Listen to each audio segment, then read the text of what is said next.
Wednesday, Wednesday, Wednesday. I was going to start off singing, that boy is corrupt. Yes, I'm talking about your baby.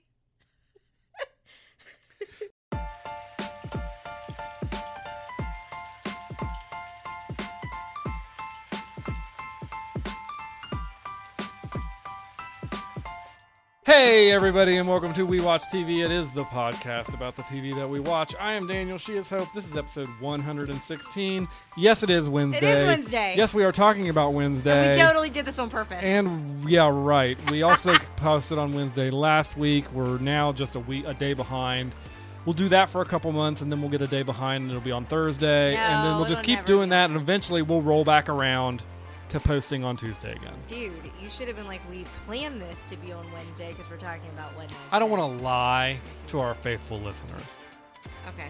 Well, speaking about days of the week, you were like, what does FNL mean in my show notes?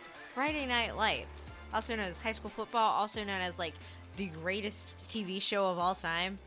I'm actually wearing, also planned, a Friday Nights t-shirt. Read my shirt. Clear eyes, full hearts, can't lose. From Coach Eric Taylor.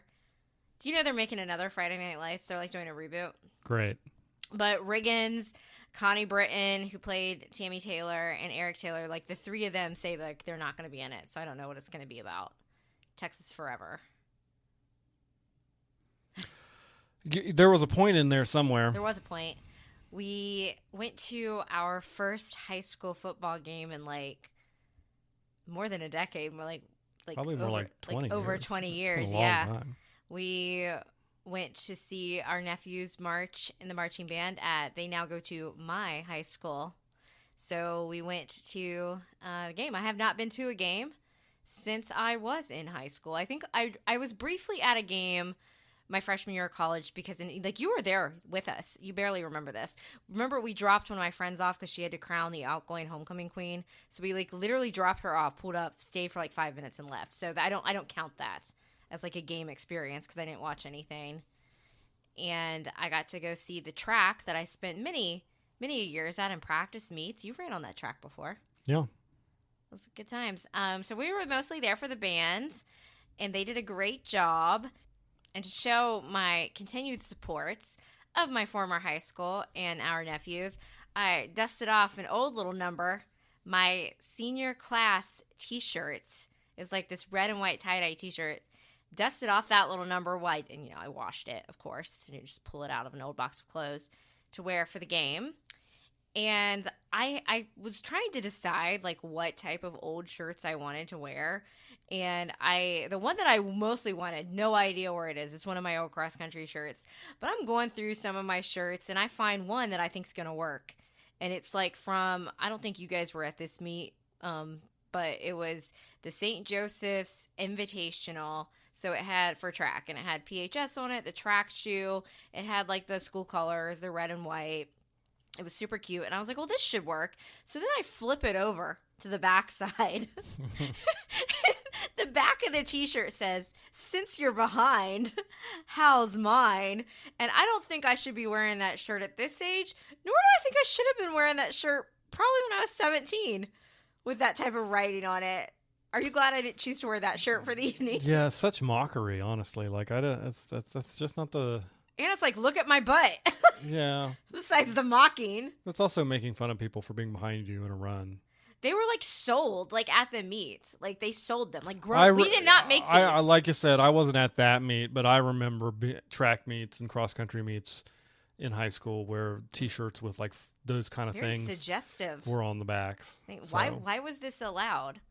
And then I found it was the 90s. It was the early 2000s. It was a different time. The other shirt that I found that I opted not to go with because I wanted to wear more of a red collar, now I did know this one. It was one of my track shirts, also from my senior year, and the back of it had Eminem lyrics on it. That was my idea as I was track captain, but I'm like, why did the adults approve this? They're not bad Eminem lyrics, that you better lose yourself in the moment you own it. But we put you better lose yourself in the running. So I was like, I can't have a shirt that talks about my butt or Eminem lyrics. So also, we're going with the senior class shirt. That's just bad. Do you have any vintage shirts from your high school era that you would ever bust out? I would not be able to fit in any of my shirts from high school. Got it. I was as tall as I am now, but I was, and you met me back then, you were the lanky. lankiest, like, skinny runner guy you can imagine. You weren't like this super like frail runner man though. You were skinny, but you weren't like some of the like real like flimsy. You didn't look like a piece of paper. You just looked like a normal skinny. I still couldn't fit any of those t-shirts. I guarantee it. Anyway, I had to show the boys. I was like, this shirt's like from when I was in high school. It's vintage. Older than they were. But it was fun watching high school football. It was more fun watching the band. That's why we were there. But, like, obviously we're going to watch a little bit of the game. And I forgot that in high school football, you can play both defense and offense. And I was like, these same kids have been on the field the entire time. You're like, oh, that's because they do that in high school. Like, I kept hearing the same name for my school and the same name for the opponent. And I'm like, are they getting any rest? No, and I mean, there's nothing preventing them from there's no rule you can't do that in college or pros either. It's just you don't see it as much as in high school. I literally thought it was like a rule. Like I didn't. And then didn't you point out to me like the Heisman winner or something from last year? I think the Heisman winner from last year from Colorado he played both sides. All right. So. I did not know that. Speaking of college ball. No, we're not talking about college ball. Okay. Speaking of professional ball. The NFL started. Okay. And we both have very differing views. I am all about the kickers because give Boswell a raise for the Pittsburgh Steelers because my man's made like, what, 60 his career high. They said it could have been like 65 yards, and that kind of sealed the deal for the Steelers. The Steelers decided to just not make it a complete and total, bust of a football weekend for me, and they came through. The same cannot be said for the Cleveland Browns. I think the Browns, minus your kicker, look pretty good, though. I think Flacco, I think it's weird when I see him in a Browns jersey. But I think they browned it up. Like, that's just what the Browns do. You're right. They didn't look as bad as maybe you would think, but they lost in a Cleveland Browns way. Yeah, by an extra point being missed. So are you... You know what I'm for, Daniel? Whatever's convenient to me. I know. And in my case, the kicking help. Do you want to? What do you propose we do then? If you take no kicking. No kicking. Get rid of it. No extra points. No. You can go You can go for an extra point. An extra point now becomes a regular offensive play from the 1 yard line, and a 2-point conversion is the same as it is now, which is like at the 5. No field goals. No field goals. So do you just go for it on 4th every time? No punting. So you just go for it. So everybody that thinks football's boring and low scoring. And if you don't get it on 4th down, the other team gets the ball where it's at, just like if you go for it on 4th down now. I feel like the Steelers would have lost so many games without kicking. And then kickoffs are easy. You just put the ball at 25.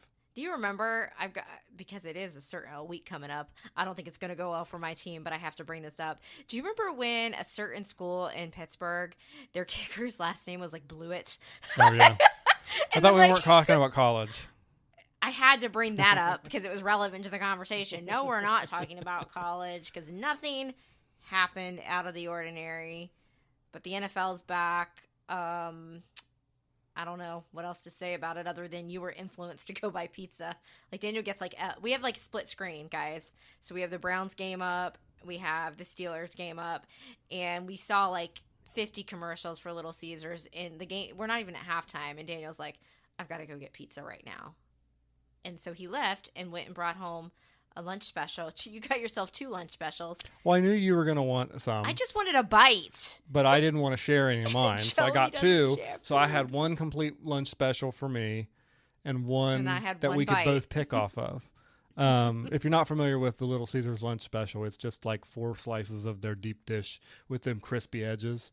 It's weird for me that you like that because you're typically like anti-deep dish. Yeah, crust. I am, but I think that's Detroit style deep dish, not Chicago style.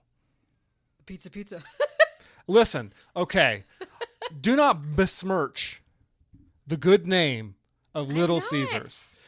I'm here to say right now, of all the mid-range pizza places, your Domino's, your Pizza Huts, maybe even your Papa John's, I like Little Caesars best, and you know why?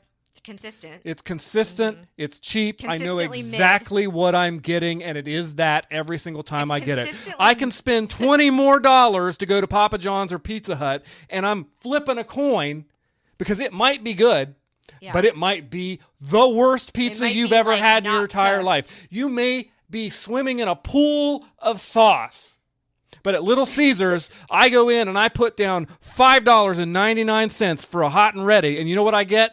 The same hot and ready every single time. So come at me. We didn't eat at Papa John's for like almost a year because our last two experiences, like our pizza was not cooked all the way through. It was like literally dough in the center. Correct. So I will say that you are correct. And in Pizza that. Hut's just trash, period. So is Domino's. All right. Now, I'm not here to have a conversation about other non-fat, like, I'm talking about this class of pizza place. There are better pizzas than Little You know Caesars. what my I'm not favorite crazy. Pizza is? It's a local place, and it's a place that I'm not friends with at the moment, but Avalanche Pizza. Oh, yeah. Avalanche is great. I really have nothing against Athens people, so it's fine. That's the best pizza, though. But you're not talking about local shops. Yeah, I'm not talking about local shops. I'm not talking about higher-end places or whatever. I'm talking about your average nationwide pizza chain. Little Caesars is the best. I don't care. You will never convince me otherwise. I think they're like the official pizza of the NFL. They are, that too. Anyway, anything else to say about the NFL?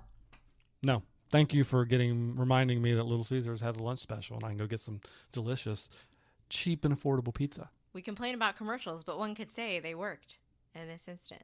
I suppose. All right, so we have some announcements before we get into show discussion.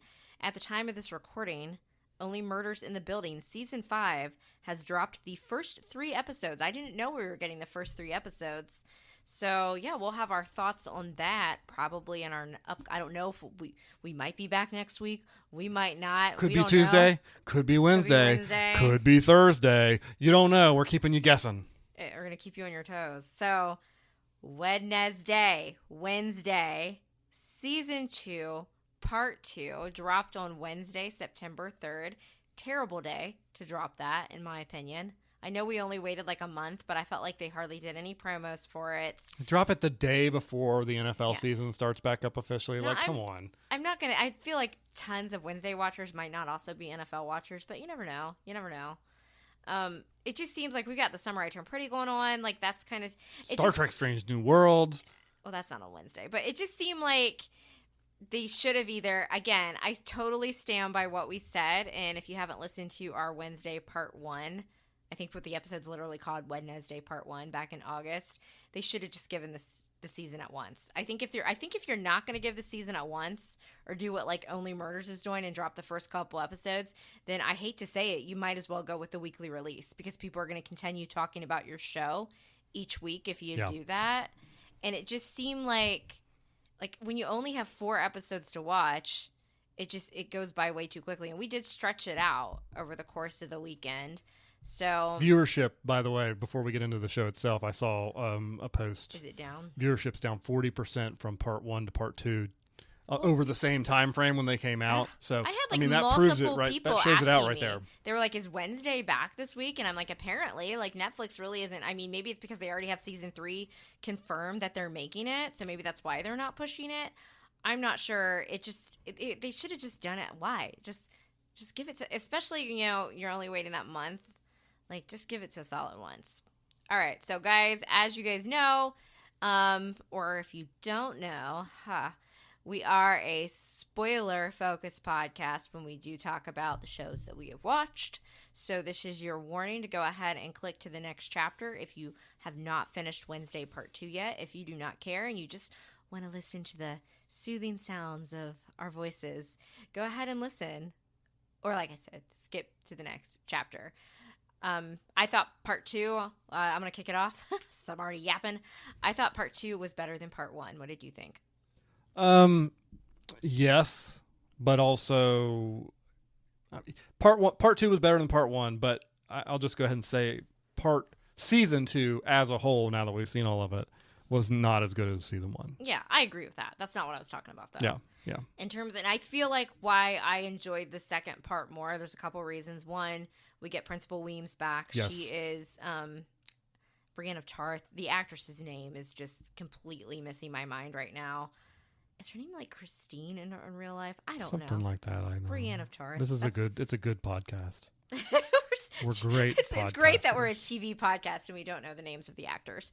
I felt like she's back as Wednesday's spirit guide. So not only can Wednesday see her, but Morticia can also see her because they share that same power. And just instantly her on screen, it brings just that additional, like, I don't know, depth to an episode, humor, even mixed with some like emotional weight to it, like all in one. And she's just a really good actress whose name I should know. Look her name up now you keep while yakking. I keep yapping. And then also I felt like while they did have still kind of the side, I would call the Sirens plot with Bianca the B plot. We did have that woven in, but I think like we already were like deep into the mystery with what was going on. And it felt like, we had the first couple episodes where they had like the camping trip and just some kind of mess arounds. Like while we did have a Freaky Friday type mess around in this, it was all very more relevant to the plot. So we were already kind of like deep into the plot of the story, if that makes sense. Do you have her name? Gwendolyn Christie. Christine Christie. That's probably where I was getting that from. Gwendolyn Christie makes sense. But yeah, I feel like we were already kind of like into the heart of the mystery. So if I had been watching this like all in one set, like 8 episodes at once, I would have liked the back half better. And I think it honestly would have flowed better and people would be remembering it better because they get it. They get it all at once. And I don't think people would have been like, wow, nothing happened very much in those first 4 episodes if they had just given them us all at once. So that's another reason why I liked the second part better. What about you? Like, yeah, it flowed better. I do like. They didn't tie. So there were 2 kind of competing plot lines. Yeah. They sort of tied them together in the end in like the weakest little bow like they the possibly could sirens imagine with the sirens and everything, because it's like it kind of mattered, but it didn't really matter. I feel like we could have used a couple more episodes. Like this could have been 10 episodes to flesh that out and make it matter more. Maybe, I don't know. It just even from the first, like from part 1, we looked at each other and said, if they're setting up Steve Buscemi's character to be a bad guy, it sucks and we hate it. It's so obvious. And it sucked and we hated it. Like it just wasn't. Yeah. There was nothing there, and we wasted an actor in Steve Buscemi because he didn't really get to do anything but be a Weasley memorable. guy. Like he was just a Weasley guy out to make money, scamming people. And I don't know. It seems like the only reason they had that whole storyline was to bring in Morticia's mother, so that we could eventually wind our way to the very ending sizzler of season 2. And it just was really like ham-fisted, and I didn't like it. It was just so, like, a lot of the villains this season I felt were fairly obvious who the villains were going to be. Like, and I don't even know, would you call him, like, a major villain? Because he still really doesn't care about, like, the plot against the Addams family other than getting their money. He was so just part of my B-plot villain. Yeah, part of my original prediction was correct. He was just an opportunist. He just wanted to make money. So we got to learn a little bit more that he is actually like the OG cult leader of the Sirens. Yeah. And I think Bianca is a great character, and I felt like she could have been utilized more with that core group instead of kind of having that storyline away. And I would have enjoyed that better. Wasn't her storyline in season 1 basically people taking advantage of her powers to do bad? And it's like, for that character, I would really like to see them come up with a second story that could be told around her for the next season, because it just seems like she's a good character. She's a good character, but the same things just keep happening to her over and over and over. I actually thought, and I was a little thrown off by it, I thought that they were, maybe the actors just have good chemistry, but her and Ajax, Enid's ex, like he kind of found out and was helping her. And I thought they were like setting them up to be like romantic, but I think Ajax still likes Enid. What do you think? I think it's open to season 3. I still think there could be something there. I felt some chemistry and some sparks. I felt like Ajax and Enid's relationship with choosing to be friends at the end, I feel like that's kind of for me, it felt like a finality of, okay, we're going to be friends, is what I felt. See, I didn't feel that at all. I felt like he still sort of likes her, and then I think she kind of realized, like, oh, I really screwed this up, and might be, like, into him now. I did not get that. But the main ship of the show is, I am going to put the clown makeup on.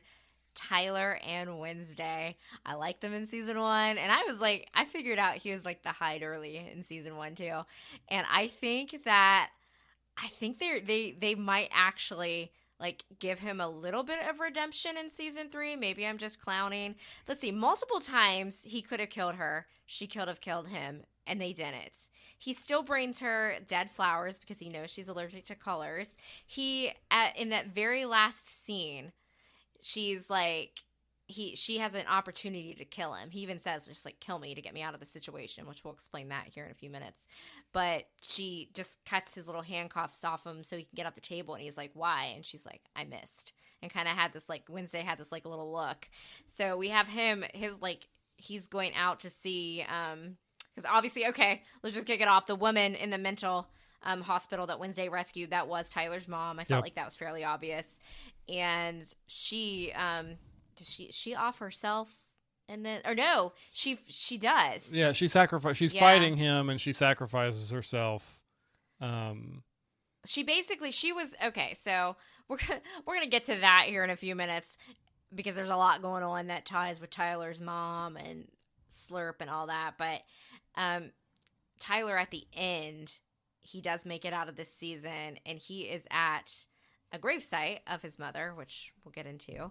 But Capri, Mrs. Capri, is that her name? The music teacher. Another maybe villain that was extremely obvious. And I was hoping they would just make her kind of a weird lady. We find out a little more about her, that she also had a Hyde boyfriend. And then she says at the end that her dad was a Hyde. She's a werewolf. And she's like, I want you to come be like in basically a support group with me. Do you think she's going to be full-blown villain and try to be his new master?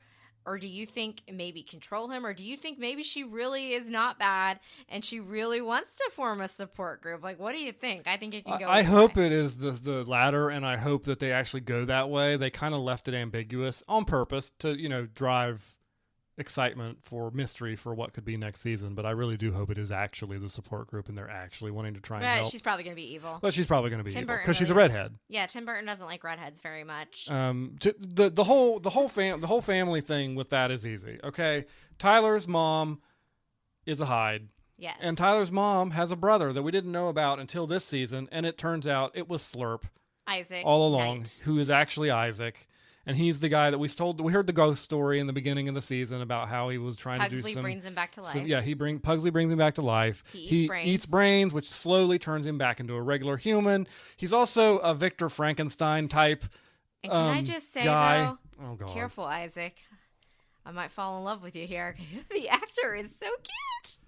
And so we find out that what murder? We find out that Gomez and Morticia knew him in school. He was friends with Gomez. He took advantage of Gomez to use his electric ability to try and remove the Hyde from his sister, which didn't work out because Morticia came in at the last moment.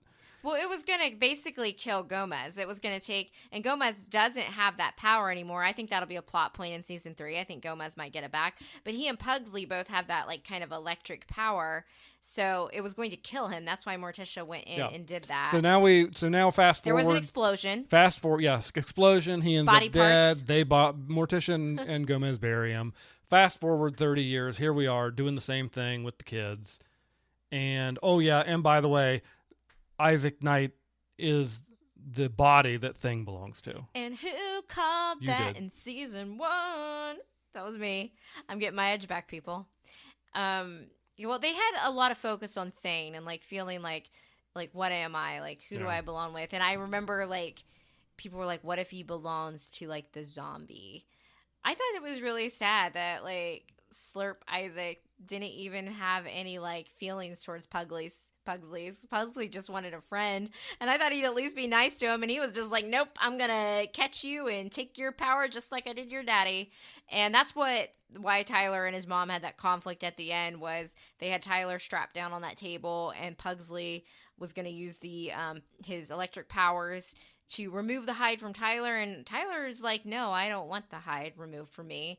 And then when Wednesday shows up to kind of solve everything, that's when she cuts the cuffs off Tyler, and he gets out of there. And then the mom goes after him, and I think she realizes like, because she was already dying. That's why they weren't going to use Pugsley's power to get the height out of her. Like, she was already coughing up blood, too late for me. And I think she realized, like, wow, my kid's a monster. And they were fighting on, like, kind of the tower outside of Nevermore, the school, and she fell backwards and basically, like, impaled herself. So we know Mommy Dearest is gone. I would like to see Tyler get some type of redemption, but maybe it's just because I'm clowning for the ship. I don't know. What do you think? I think they still like each other. Sure, it's Wednesday. She's into it. She could have killed him. She didn't. I agree. I don't disagree with you. I do think that, like, for me, I'm not like the shipping going on around is fine, but I don't know that I'm interested in a ship for Wednesday in particular. Also, we do need to cover Enid's story wrap up real quick. She found out she might be an alpha, which means that if she transforms into a werewolf under a full moon, that she could just get stuck that way. And then she has to end up transforming under a full moon to save Wednesday from where she was buried alive. Yeah, and then she runs away. And so at the very end of the season, the almost last stinger of the season was Wednesday and Fester driving off to go try and catch Enid and potentially save her and turn her back. Basically, they had buried Isaac, and Mommy Dearest had buried Wednesday deep into the ground, and it was the ground they just our little Agnes, who we love now, by the way, Wednesday's former stalker, and now I think she's also trying to take on Enid's personality, but I think she wants to be part of the little girly crew, and I feel like she's a cute little sister addition. So hopefully not an evil redhead. I think her parents, there was a throwaway line about Agnes's parents, one of them like being a normie or something. I feel like that could be villainous, but I think Agnes just wants to be friends with Wednesday and Enid. Yeah, I agree. So Agnes comes to get Enid out of the looping cages where she was supposed to be to not be stuck. But our girl Enid needs to save her bestie and turns. And yeah, so when Wednesday's face, when she looked at Enid and was like, Enid, like, you could tell she was like touched, but also, what have you done? And I feel like that's a tribute to Jenna Ortega's acting, because it's just like all in the eyes, the subtle facial expressions that she does. Now, all right, so all of that said, then we get to the final stinger on the season, which we find out that, and both of us have called this, Aunt Ophelia is not actually dead. She's alive, but she's not Lady Gaga. And she's being kept under lock and key at Grandma's house. Yes, so we all thought, and by we, I mean a lot of the fandom, thought when it was announced that Lady Gaga was going to be in part 2, that she would be Ophelia, because Ophelia is blonde in the comics. We thought, of course you're going to bring in Lady Gaga, make her play someone weird. Instead, it seemed like she was in a role. She was like a ghost that Wednesday contacted from beyond the grave, Mrs. Rotwood. She owns the cottage that Morticia and Gomez are staying in while they're at the Nevermore kind of campus.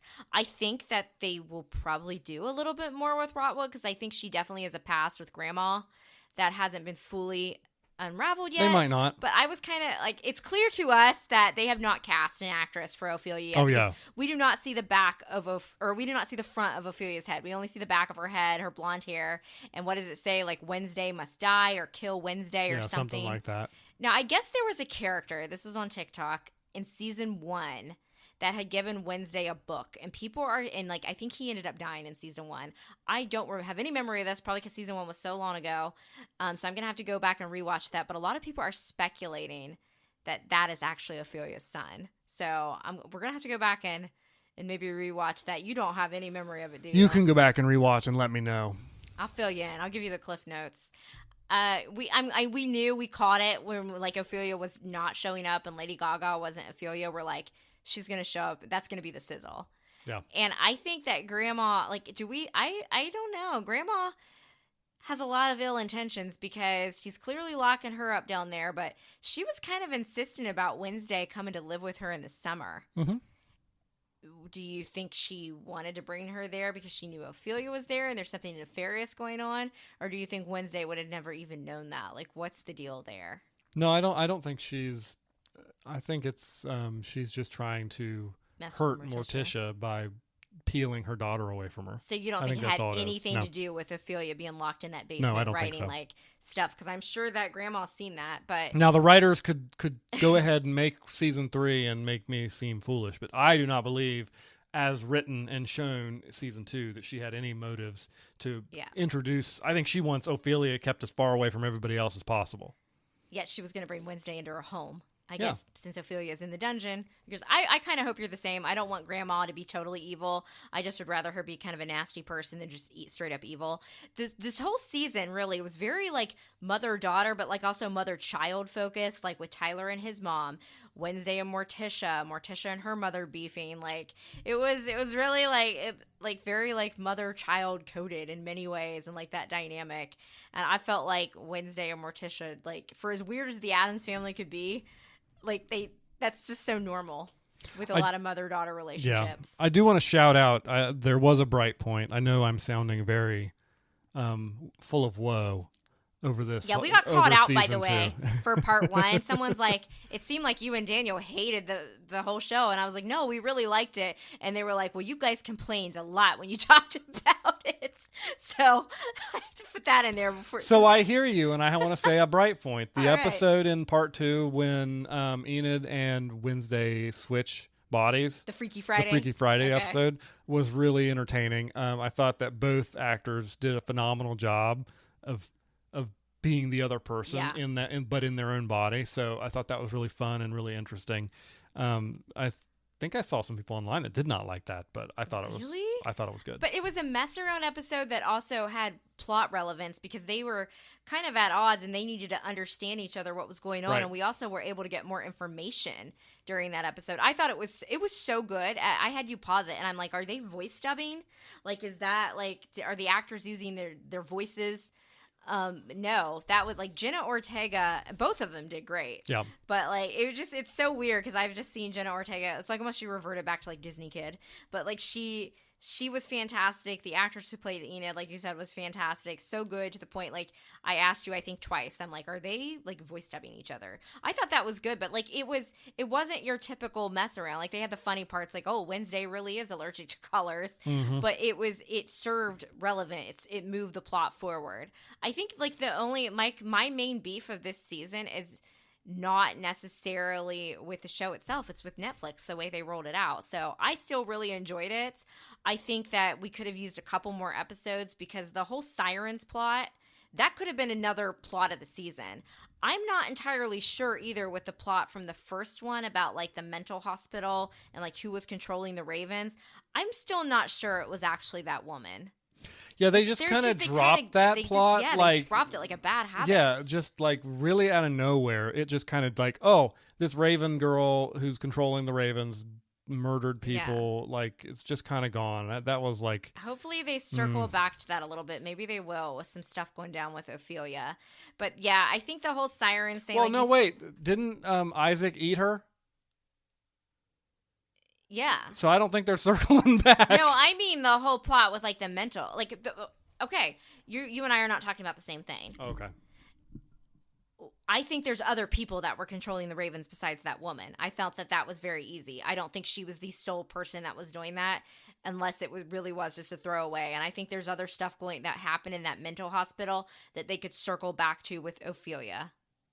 I think they will circle back to it. I don't know. So you think that woman was the sole person? They didn't give us any indication in the second half of the season that there was anything else going on there. Isaac shows up, eats her brain, and she's gone. And then the Ravens. That's why a lot of people think it wasn't just that woman. They think other people were involved. Are you understanding what I'm saying? Yeah, I understand what you're saying. Yeah. I will note that I do think we saw that Raven, the one with like the weird eye, one more time at the very last like show. I think it flew at the camera. So maybe I didn't even notice maybe there is some sunlight there in what you're saying, but I don't see. I didn't notice that, but I was like, a lot of people think that it was just.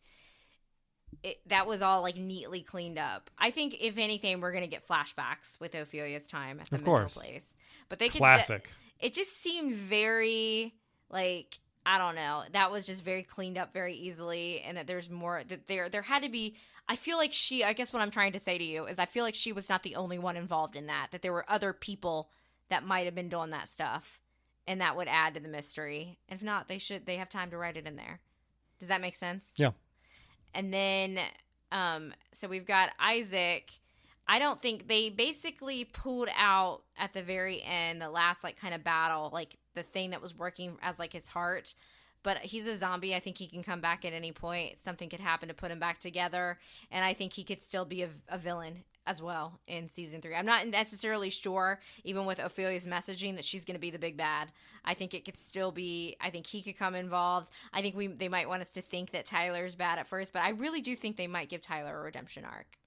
Yeah, I think we've seen the last of Isaac. I think that just like last season, That's such a good character, though. I know you want to see that man on screen again, but I think that just like last season, like most of that's resolved. Like the villain from last season, Christina Ricci's character. Yes, she was in this season, she was in the part but she wasn't really a factor in any meaningful way. I think there's a lot that you can do going forward, though, with Isaac. Like it's not just because I think like the crazy scientist man is cute.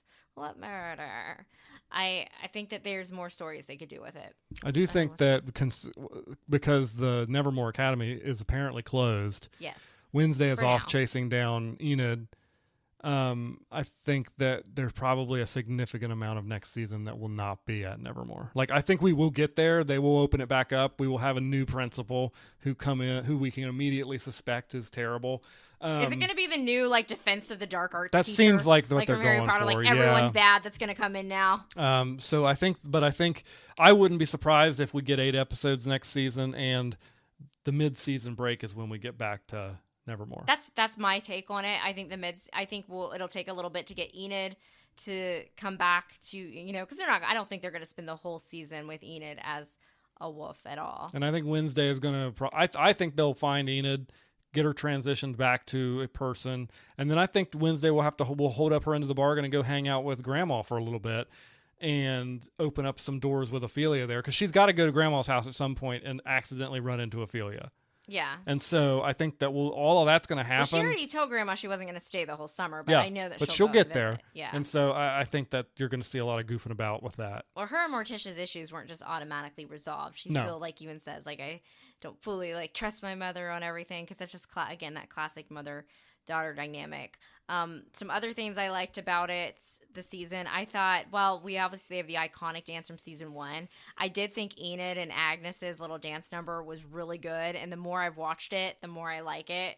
It was entertaining. It also was relevant to the plot, because they needed Agnes to, her power is, becoming invisible, and she was able to get the siren thing off of Steve Buscemi's. He had like a medallion that protected him from being entranced by the siren, and it was a fun scene. I like fun scenes like that. I like anytime we get they sometimes use sort of like this animation style to tell like a story. I like that they do that. Do you like that? I like that they do that on Wednesday. Oh, they did that in part 1 where they went back and did like the claymation kind of like Nightmare Before Christmas kind of thing. Yeah, I like that. I'm in on that. So I really enjoyed that. And then I did like how they Vecna won us, you could say, with the whole Thane. We find out the Thane reveal. Thane, spelled backwards, night. I liked it. I thought it was creative and funny. I don't get in on that stuff. I liked it. I enjoyed it. And then, of course, I knew that Thane wasn't going to stay on Isaac's, body, because Thane is such a part of the Addams family. And I loved the little scene when he did, I guess, unstitch himself from Isaac. And then you're back in like the dorm room with Wednesday putting him in his little kind of, I guess, crate little house. And she's like, of course you would come from an evil genius. That's why we get along so well, or something like that. I thought that was cute.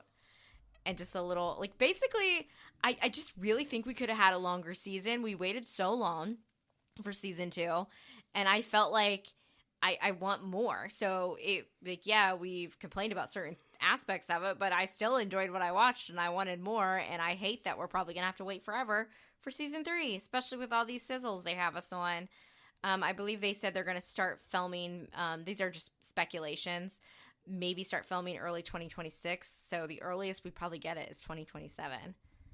And it's like at some point, like Jenna Ortega, obviously she's an adult woman, so she does have a youthful look. But like the Eugene kid, he's gonna have like a beard, like a 5 o'clock shadow by the time we didn't even recognize him at the beginning of season 1. I was like, and I am glad that that's another part. Him and Pugsley, like he realized like he was being a jerk, and the reason why Pugsley felt the need to create a zombie friend because Eugene should have known what it feels like to be left out and should have been there for Pugsley, but he was, I guess, too cool for school. What do you think about the focus on the Addams family as a whole? There have been some complaints that just want it to be about Wednesday, and then some people that like that the Addamses were more incorporated in. I think that regardless of what you think about it, next season's going to just be more of that because. Yeah, I'm asking what you think of that. Because with the with the mother, with Grandma and Ophelia, it's just gonna be more Addams family. It doesn't bother me, to be honest. Like I like it. I like Gomez and I like Morticia. I think they're funny. Yeah. Ooh, my favorite scene of the season was when Principal Williams was saying goodbye for now to Wednesday and Morticia, and she kind of like goes out in a beam of light, and it's like this emotional moment. But then Gomez walks in, he's like, "Woo, it's bright outside." Yeah. The guy playing Gomez is hysterical. Yeah, he's funny. He's great. All I remember him though, that actor, is from the Frasier episode. That'll be $4. Yeah, Wed-Nes-Day. I would rate this season if I'm doing a scale of 1 to 10, I would give it a 7.5 or an 8. I'm much better grader than you, though. Oh, are we rating things for the first time suddenly, just randomly out of nowhere? Out of the blue. I don't want to hear it was fine. Okay. So I'm making you do numbers. I'm going to give it a 6. It was fine. Oh, my gosh. Favorite character from Wednesday? Gomez. So Gomez. Yeah. All right. Mine is Enid, obviously. Come on. But I really liked Agnes. Like, she really grew on me, and I didn't like her at the beginning. But yeah, I'm excited for season 3. I'll probably forget about Wednesday until probably they start rolling out, hopefully more promos in a couple years. That's the downfall of these streaming shows is not only do you get shortened seasons, the absolute glacial pace of waiting. And I feel like it's not as bad when it's only a year between seasons, but it seems like Netflix, and I guess you could blame some of the Apple shows like Severance and stuff, they make you wait longer too. But Netflix shows in particular seem to make you wait longer, whereas like a lot of the Hulu, Disney Plus shows and Amazon Prime shows give you like a year. Like the only reason why The Summer I Turned Pretty was 2 years was because of the strike. I think, but I feel like Only Murders we just had that a year ago. No, but I think I can boil that down a little bit better. It's not necessarily the show like where it's at, although Netflix does seem to be a really big outlier from everybody else. But if it's the shows, Millie Bobby Brown is a married woman and has a baby now. The shows that Stranger are Things. like big on effects and stuff like that, they're taking longer than the one like Only Why Murders. does Bridgerton take too long then? Why does Oh, Bridgerton do you take know how much of forever? that show that the set pieces that's in that show is blue screen? It's not actually not They seeing film it, in like London, don't they? honey. Yes, they do. I know they do. I'm not saying they don't. Do you know how much? Does London look like it did 200 years There's ago? no more plague. There's no more. There's a lot of blue screen work Okay. going on in these shows that you don't know about. I feel like they make us take forever versus for Bridgerton. Only Murders in the Building. There's not much going on beyond what you're putting on screen. And same thing then for The Bear. And the same thing for The Bear. That's why they can seem like they come out so quickly. What about Percy Jackson then? Percy Jackson came out 2 Last years? year? No. No, No, it didn't didn't. come out last year. Never You're mind. wrong. We watched it last year, Incorrect. but it did not come out last year. So Wait a minute. No, it didn't. It came out last Christmas, right? Didn't I get the books last year? Right? It came out around Christmas. Or am I thinking Christmas like before the marathon? So that would have been 2023. What is time? Time is a thief. I don't know. We're really dragging our feet here, but I guess I have to check. 2023. A broken clock is Right. like what? Twice a day? So just say it. I was. Correct. Okay. Enjoy it. All right. So moving on. We speaking of shows, a show that is currently out. Airing Almost like it's a season podcast about a TV show. 2, airing season 2 as we speak on. I still don't know. Is it Max? Is it HBO Max? What is the app called? I think it's back to HBO Max. No, they change it. They change the logo all the time. But we are currently watching Peacemaker season 1, even though season 2 is airing right now. I think we're a good piece through season 1. I think we probably are 2 episodes from finished. This is another James Gunn to DC Marvel, the worst thing you ever did was let that man go, because James Gunn, he made a great Superman, and this show is the music, chef's kiss. They totally did like a One Direction song in one of the episodes, but like it was a cover of a One Direction song, and like I like literally like stood like off the couch like in excitement, like, oh my gosh, I know this song.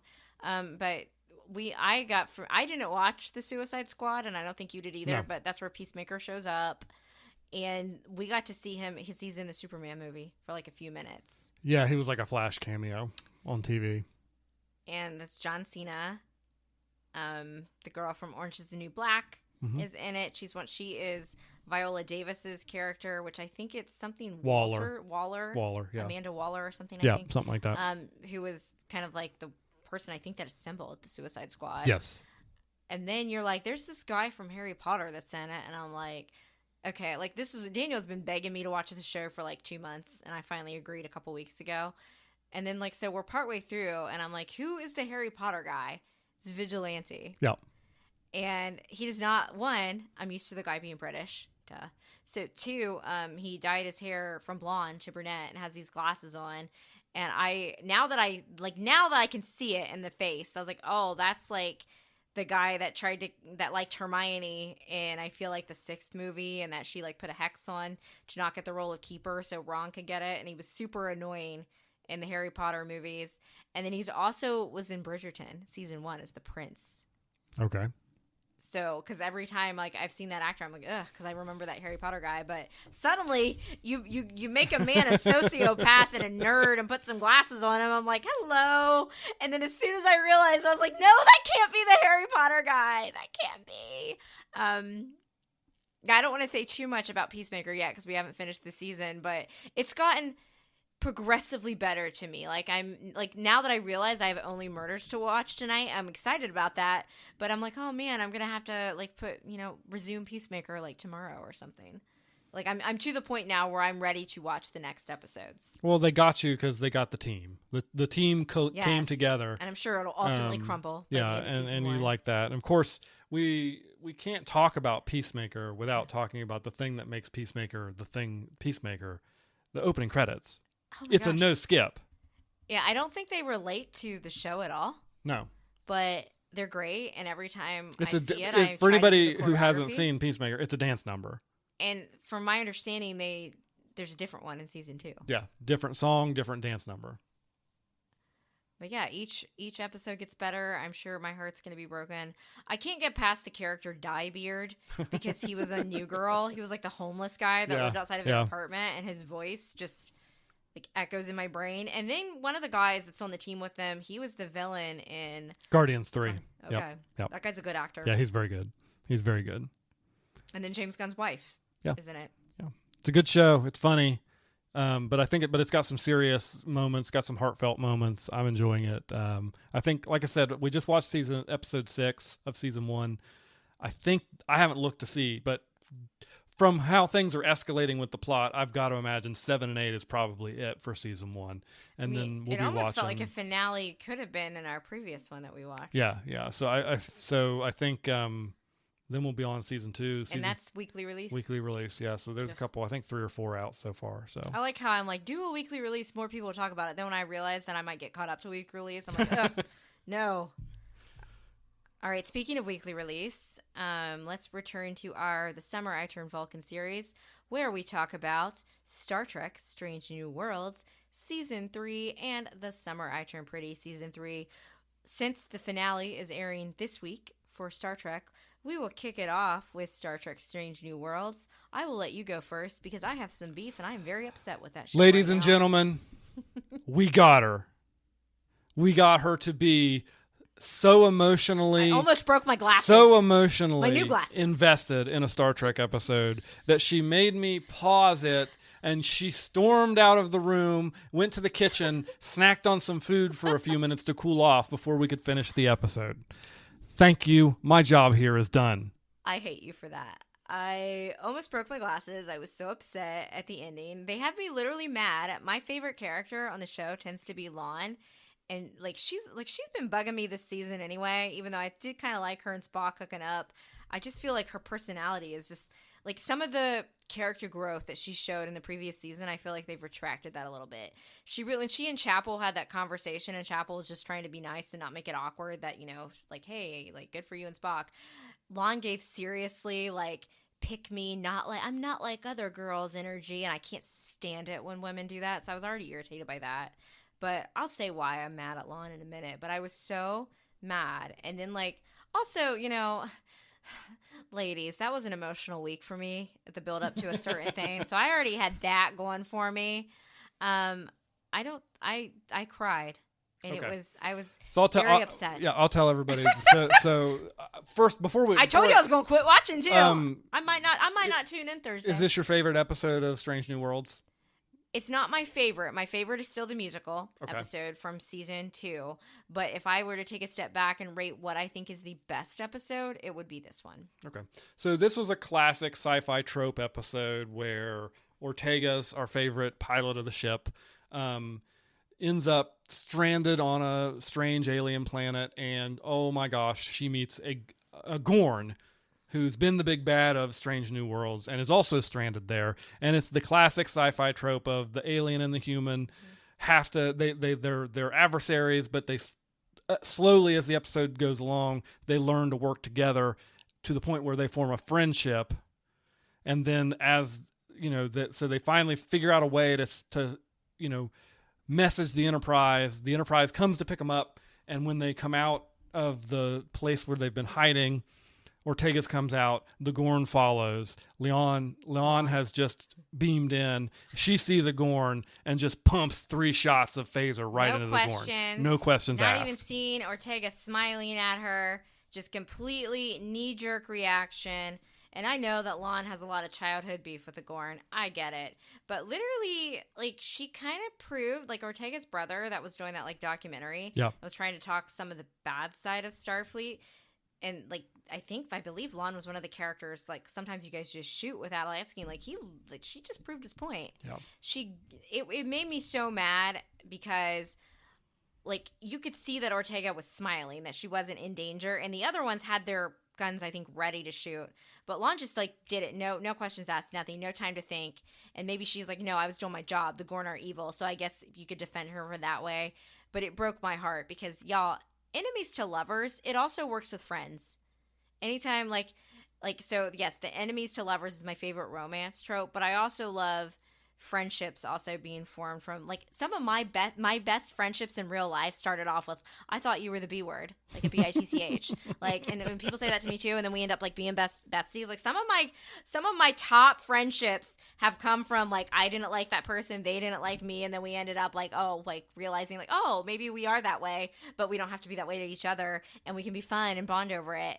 And I was really excited to get an Erica focused episode, because I knew we were going to get one this season. She's had prominent roles in other episodes, but I think this might be her first, actual real Erica episode. This was her first full-blown A-plot. Erica leads the episode, and I knew it was coming.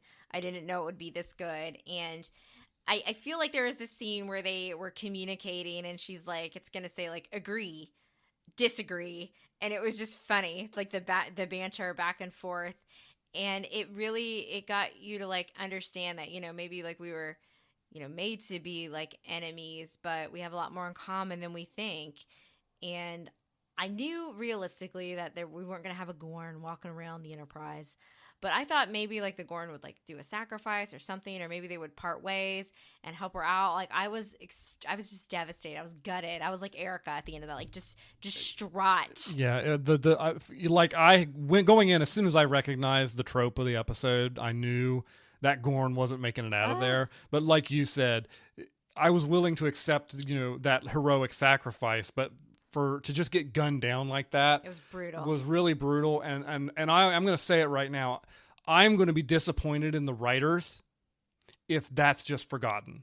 Yeah, I agree. That better come up as a contention point between Ortega's and Lon in future episodes. Maybe not necessarily the next episode because it's the season finale, but certainly into season 4, that needs to come up as a point of contention. Yeah, because her conversation with Ahura at the end, where she was like, well, the Gorn became my friend, but Lon is also my friend, and I don't know how to feel about it. That to me is not enough to put closure on that. Yeah. I would have liked Lon to at least said she was sorry. And she's probably going to be back to dancing with Spock again in the finale, and there's going to be nothing in that, because I would have liked Lon to be like, hey, I'm sorry for this. And Lon probably isn't sorry. She's probably not, because she's has a lot of trauma with the Gorn. I don't know, it really rubbed me the wrong way. And Lon is a character who I like a lot, but she doesn't have plot armor. And I said back in season 1 that, I don't think they'll do this, because I think too many people like her. But I was like, what if Lon doesn't, like, die or go off and lead another ship, and for some reason we just never hear from her again, which I think would be weird. I'm like, what if she actually becomes, because she has that, what is it, grandpa is Khan? Like, great, like she many, has many, it in many her blood, generations. people, Many generations. of the evilness. What if she becomes a villain?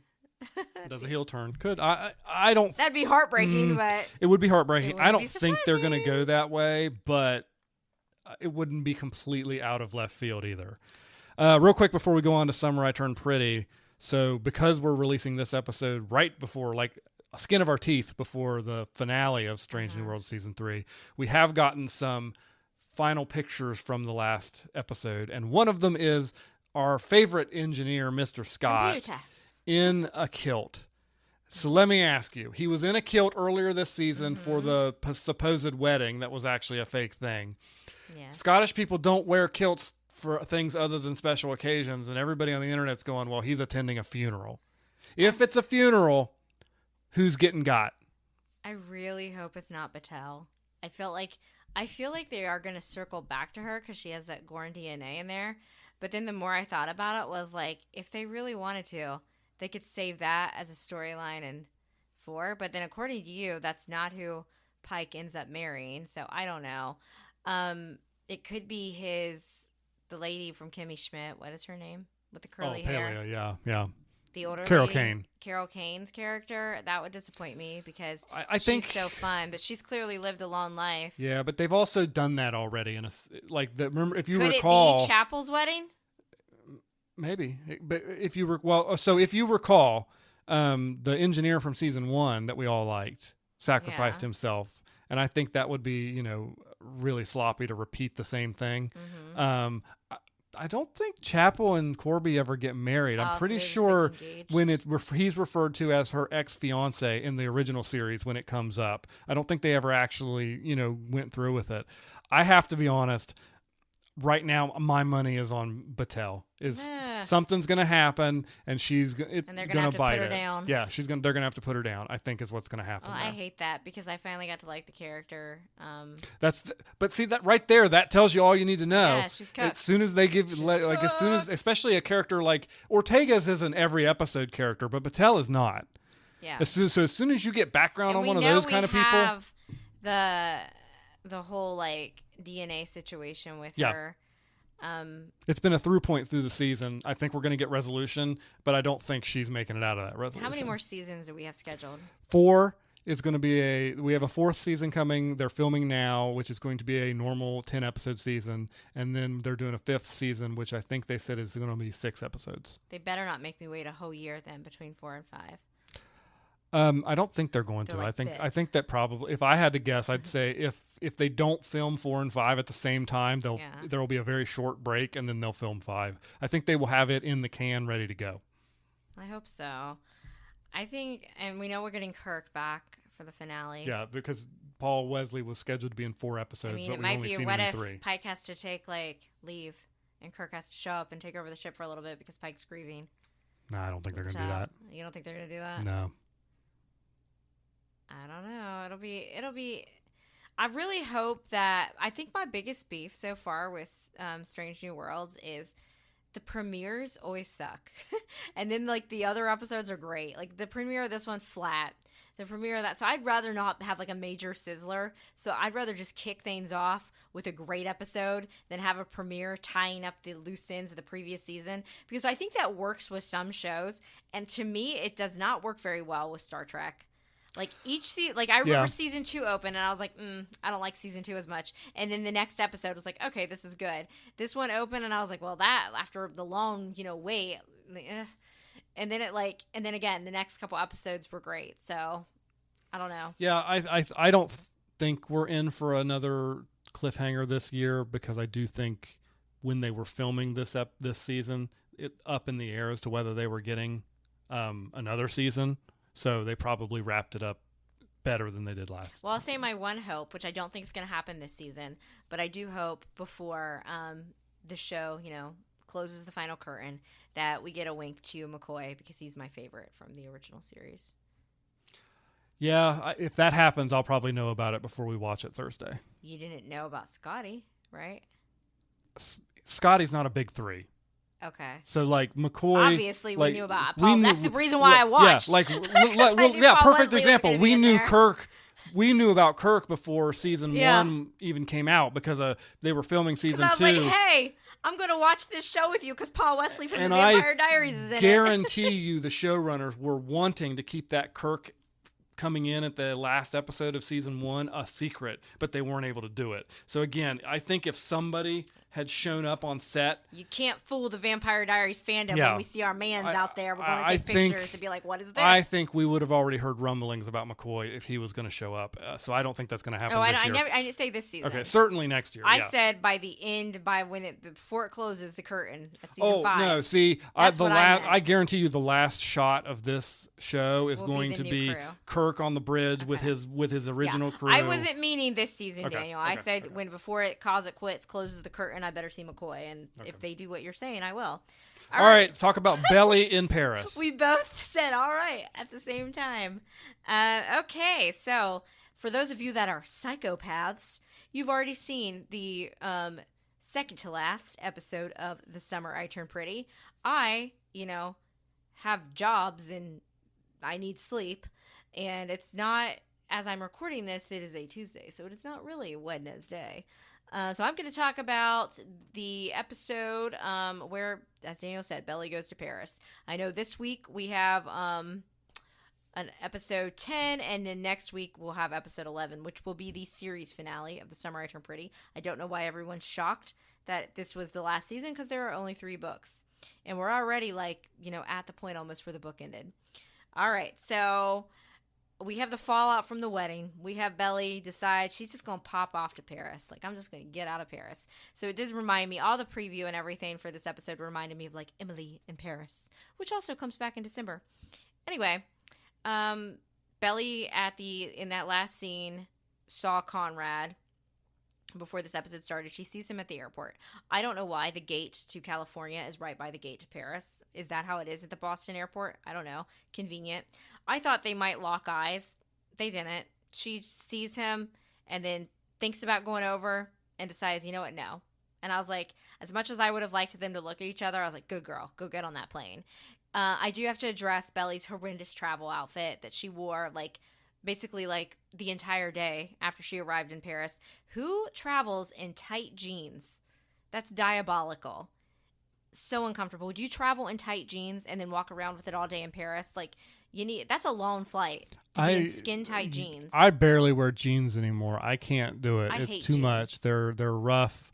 They're hard. As Marvin says, they're hard pants. Daddy has the hard pants. He knows that if I put the hard pants on, I'm leaving the house, and he hates it. And I hate it, to be honest. I rarely go out in jeans anymore. They're terrible. I don't even think I would wear jeans on a short flight, let alone a 14-hour flight to Paris.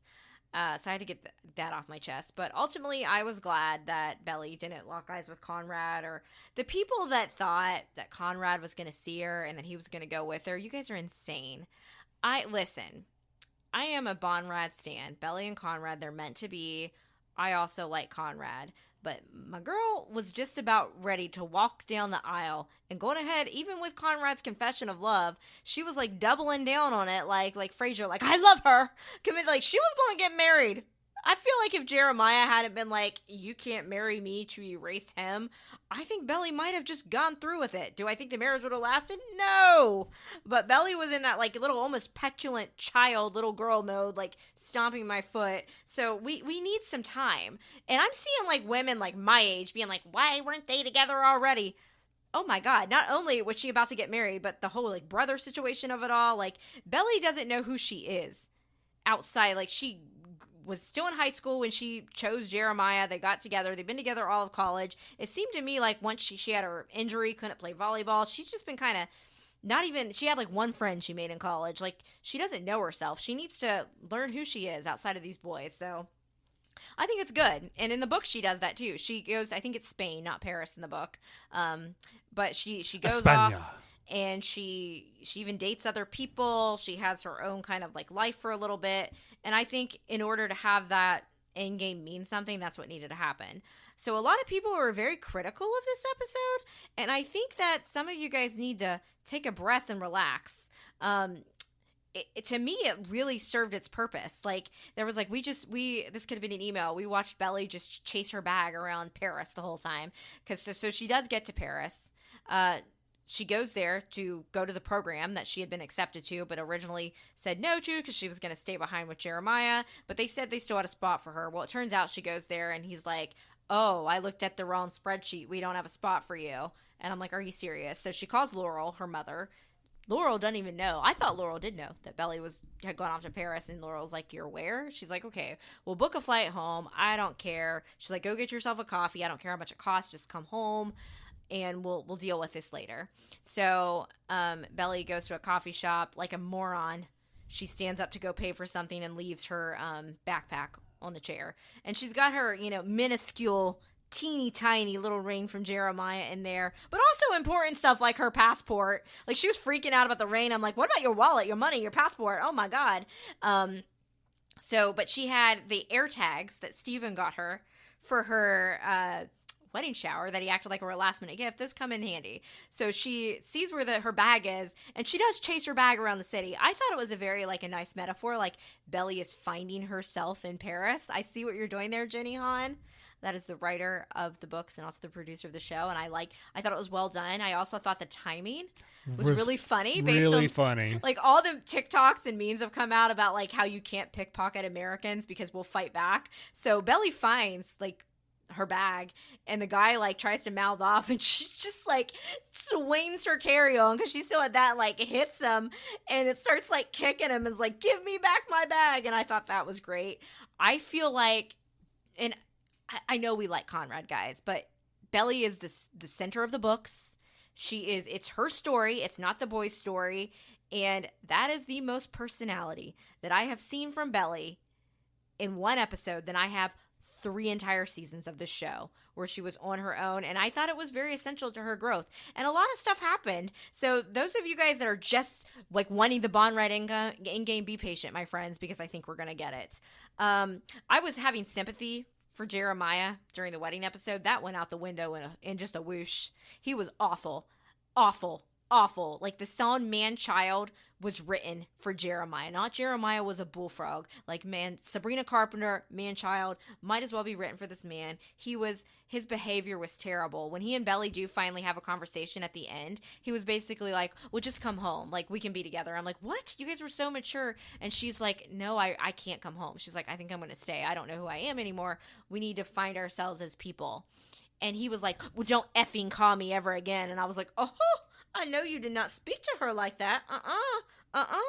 And then, of course, at the end, it showed that and the way he spoke to Laurel, oh my gosh, awful. Because she went to go comfort him. Because, keep in mind, he grew up with Laurel. It was almost like being a second mother to him. And he was just a menace, a terrible. Like, I get why he doesn't want to be around Conrad.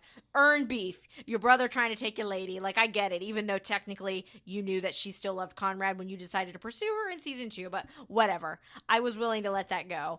But miserable. And I haven't dated men like that boys like that in my past that behaved the same way Jeremiah did. At least they were like still in high school. Jeremiah's like 21 years old or something, acting like that. Just terrible. So if they're going to they're going to have to do a little bit better to make me sympathize with Jeremiah and care about him going forward.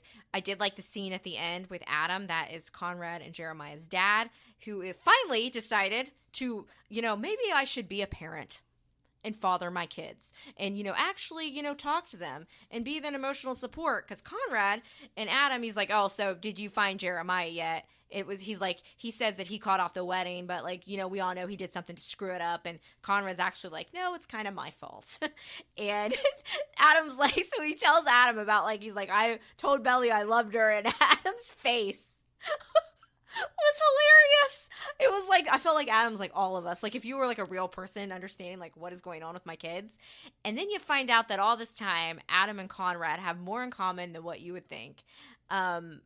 I think that Jeremiah is a lot like Adam in some of the bad qualities, but the way Conrad deals with conflict is so Adam coded. And I think Conrad realizing that was a wake up call. And I felt like he and his dad had an understanding. And then Adam finally goes over to the beach house and actually hugs his son.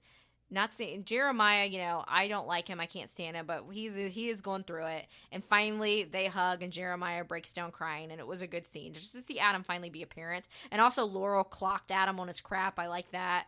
And then they kind of had a laugh about it. So that was a positive takeaway. And also Steven and Taylor, my favorite ship of the show. I'm putting them over Bonrad at this point. Finally got back together. I'm worried they might have gotten back together too soon if we have 2 episodes left, but I'm hoping Jenny's going to do that ship justice. And it was a really good scene between the two of them. I feel like they both had a lot of growing up to do, and they have put in the work. They're not perfect yet, but I think they match, and I like them, and I enjoyed their scene. So if anything, getting my Staylor love scene back on was good. What do I think going forward? Well, I think it's going to play out a lot like kind of the book did. I think you're going to see some more time has passed, and that Belly will, I think she's going to, we already know that guy Benito, we saw him, because she meets these group of people in Paris that helped her get her bag back. So I think she will date him. I think that people need to settle in, because I think the next episode is going to have some, Belly in Paris, more about her with her friends. I think that we are going to get the letters from Conrad. In the book, he writes her letters. She doesn't write him back for quite some time. I think we're going to get that. My one fear that I have is that Belly and Conrad are not going to get back together until the last 2 seconds of the finale, and that's going to tick me off. Because basically the book felt so abrupt. It was like, oh, we're back together. We see Jeremiah like at the wedding. He has a date. He waves at us. And not only that, I would like to see Jeremiah and Conrad work to repair their relationship and actually be brothers. It doesn't have to be perfect, but I would like to see some communication. And I would like to see a little bit of build-up. There's been some leaks with the actors in Paris, but there was also a leak with Jeremiah showing up in Paris that we think was put in there to throw us off. So I don't know if the timing of the Conrad and Belly leaks sus makes me think that they're extras on sets that know what to do to promote the show, because I'm like, why did you guys sit on this footage and you just now released it of them filming when we've seen the Jeremiah Belly stuff for like a year? Please.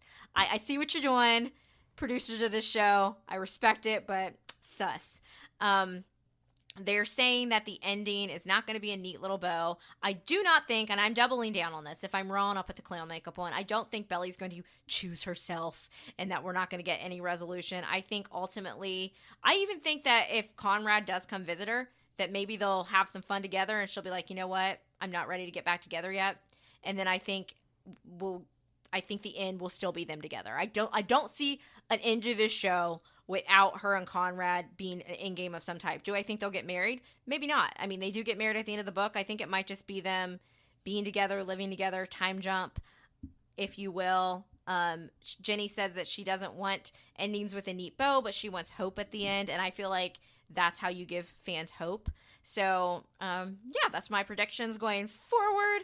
I am very excited to see how this show will wrap up. If they don't end up being in-game, I will be mad, though. I'll tell you that right now. Yeah, you'll probably break the TV if any indication. I'm still mad about another show that I still talk about. It had the worst finale ever. Don't screw me on this. And don't be like, oh, you always have the books to read. No, I want the show. Lightning round. Last week we talked about the first half of the finale of Bachelor in Paradise. And then we forgot we were in the middle of an episode and recorded a podcast. Yeah, so wrap it up real quick. What happened? Okay, so they had basically the shocker was the money. You can choose. Okay, so Kat and Dale had some drama. They had like people come back and they could vote for Alex and Andrew won. So they knew they were going to the finale. And they could vote for another couple to join them. So it was between Kat and Dale and, not Alex and Jess. Alex and Andrew. And then they could vote either Kat and Dale or Spencer and Jess. And, Sean, the Parliament of Paradise guy, and Alicia, who is giving obsessed with Dale, by the way, like Dale. Like I say that in the Step Brothers voice, you know, like Dale. Decide they're like, oh, Kat had a boyfriend like the whole time before she came here, and tried to bring like all these receipts that like Kat was like, yeah, I was like casually dating someone before I came on the show. Your point, Dale didn't even care, but it was really weird, and I felt like they were trying to like have like we owned you moment, and no one cared about it. They still didn't get voted in, but I mean like Spencer and Jess, if I'm gonna pick a solid couple, they were the solid couple. So the twist with the money was though like, oh, you can choose the money or you can choose your person. They all chose each other, and then they still ended up getting money anyway at the end. I would have like I would have been like, listen, let's choose the money and then just go date the next day. Does that make me a villain, or does that make me smart? Or would ABC have some kind of clause in the contract that if they knew I was together with the person, that they would take my money away? I don't know. Whatever. Only one engagement, Spencer and Jess. Yes, Spencer and Jess. And then, but a lot of the couples are still together. Kat and Dale, shockingly, still together. They seem like they're doing pretty well. I think they're probably more casual than not casual that they date other people, but I don't see them running down the aisle anytime soon, which is probably for the best. But I watched them on a podcast. They seem fine. Spencer and Jess, the only couple that did get engaged. I think they'll be okay.